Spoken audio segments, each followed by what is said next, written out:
Salut les Anacalypsiens, bienvenue dans cette nouvelle vidéo d'Anacalypsie. Aujourd'hui on se retrouve pour NXT Level Up du 16 décembre, voilà, qui était surtout placé sous le signe des matchs par équipe, puisque sur 3 matchs on en a eu 2 par équipe, l'opener et le main event.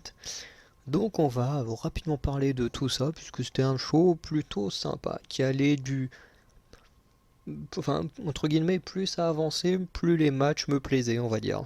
Ça comme ça, c'est ce qu'il y a de mieux. On a donc débuté avec la Dyad, je sais pas comment on prononce ça. Du coup, Rip Fowler et Jagger Reed du Schism, du coup le clan de Joe Gacy, accompagné de Ava Raine, face à Lucien Price et Bronco Nima.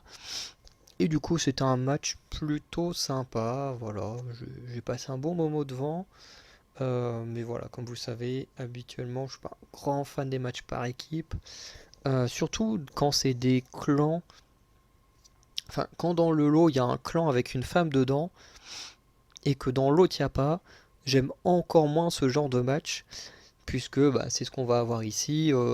Du coup, Ava Raine va intervenir 2 fois. Puis en fait, les hommes, ils peuvent rien faire, quoi. Ils sont là, ils sont juste obligés de recevoir des coups et ils peuvent pas se défendre. Et je trouve ça complètement stupide, quoi. Pendant un temps, on a eu ça pendant des semaines dans le roster principal avec le Judgment Day et Rhea Ripley qui pouvait défoncer qui elle voulait comme elle voulait jusqu'à ce qu'ils décident de ramener Mia Yim. Voilà. Mais vraiment, la meuf elle tabassait qui elle voulait et puis bah personne ne pouvait rien faire parce que c'était une femme. Et je trouve ça complètement chiant, quoi. Tu dis, c'est clairement un trop gros avantage pour un clan, entre guillemets, d'avoir une femme. C'est bizarre de dire ça comme ça, mais ça l'est, puisque tu peux rien faire. Si t'es que des hommes dans une équipe.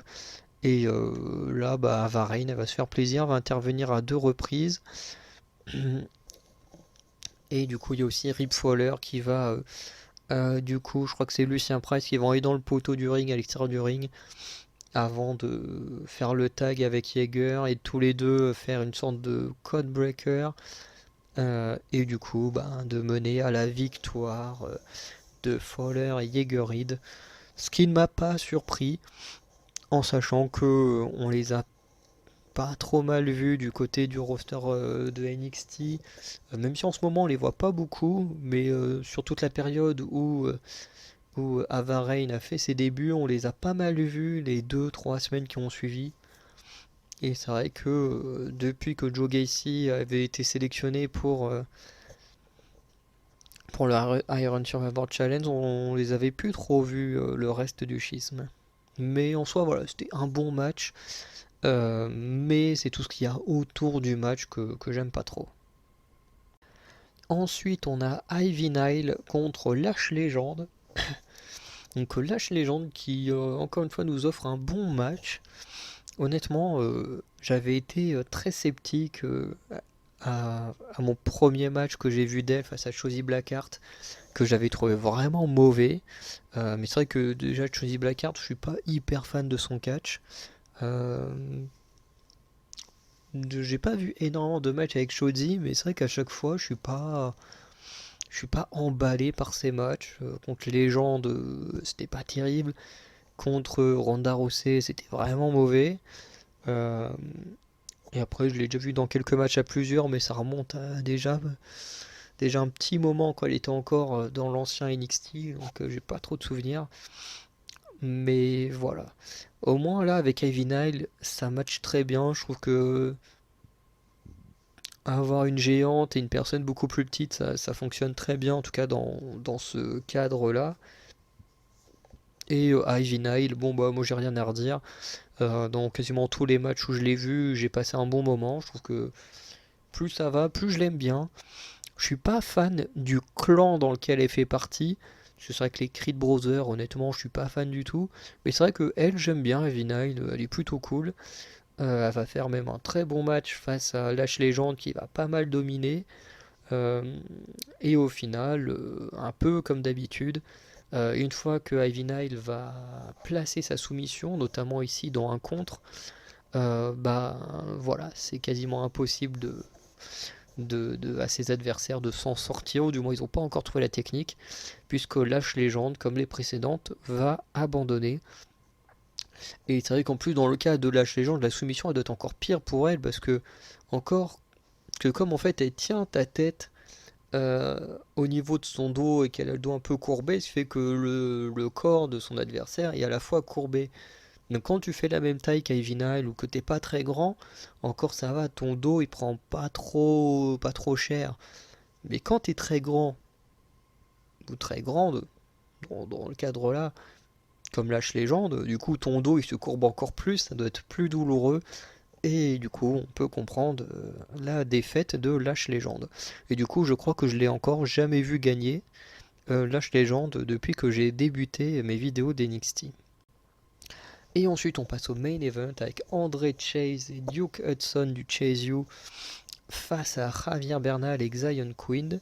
Bon, on s'attendait forcément à ce résultat, puisqu'il y a une petite interview avec, je crois que c'est Cathy Kelly, un truc comme ça, où déjà les deux, tu sentais que ça allait pas trop matcher, puisque Kelly a posé une question à Xyon Quinn, et puis au final, c'est Javier Bernal qui fait tout un speech en se mettant en avant. Voilà, on a tout le match où Xyon Quinn il va débuter et ensuite Javier Bernal ne voudra pas monter dans le ring. Du coup, Xyon Quinn va être plus ou moins obligé de l'abandonner un petit peu en quittant le tablier pour que Javier combatte. Et au bout d'un moment, je me suis dit, ah tiens, ils commencent à bien gérer tous les deux, peut-être qu'ils ont une chance. Et au final, ils vont retourner dans leur travers avec Javier Bernal qui va un peu snobber Xyon Quinn. Et puis bah forcément, les deux vont finir par prendre très cher. Et c'est Javier Bernal qui va prendre le pin sur, du moins c'est ce que j'ai entendu, je sais pas si c'est vraiment ça le nom de la prise, mais un Flatliners. En gros, t'as Duke Hudson qui va prendre Bernal sur son dos. Et du coup, André Chase il va passer au-dessus tout en emportant Javier Bernal avec lui, qui était du coup dos à dos avec Duke Hudson, et du coup va finir sur le ventre dans le ring. La prise était très très belle à voir. Et du coup, bah, victoire du Chase U qui était très attendu, le public était à fond, enfin bref, à chaque comeback d'un membre du Chase U, le public est à fond, c'était très très plaisant à voir. Voilà, même si je suis pas fan des matchs par équipe, j'ai trouvé que celui-là était plutôt sympa, entre toute la grosse pop du Chase U, l'histoire racontée entre cet essai de tag team entre Javier et Xyon qui dès le début tu sentais que ça allait partir en couille, qu'il allait avoir des tensions.